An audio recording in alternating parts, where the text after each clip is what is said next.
Hi అండి, welcome to Enosh kitchen. అందరూ ఎలా ఉన్నారండి? ఈరోజు నేను టమాటా పండు మిరగాయల పచ్చడిని చేస్తున్నానండి. చాలా టేస్టీగా ఉంటుంది. ఒక్కసారి ఈ చట్నీని ఇలా ట్రై చేశారంటే ప్రతిసారి ఇలానే ట్రై చేస్తారు, ఇలానే చేసుకొని తింటారండి. ఈ చట్నీ వేడి వేడి అన్నంలో వేసుకొని కొద్దిగా నెయ్యి వేసుకొని తింటే చాలా టేస్టీగా ఉంటుందండి.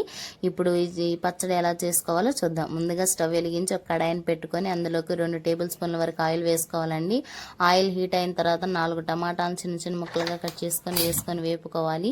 టమాటాలు బాగా వేగిన తర్వాత దించుకోవాలండి. టమాటాలు పూర్తిగా చల్లారిన తర్వాత ఒక మిక్సీ జార్ తీసుకొని అందులో మనం సంవత్సరం అంతా నిల్వ ఉండే పండుమిరగాయల పచ్చడి పెట్టుకుంటాం కదండి. ఆ పండుమిరగాయల పచ్చడి కొద్దిగా వేసుకొని ఈ వేపిన టమాటాలు వేసుకొని మెత్తగా మిక్సీ పట్టుకోవాలండి.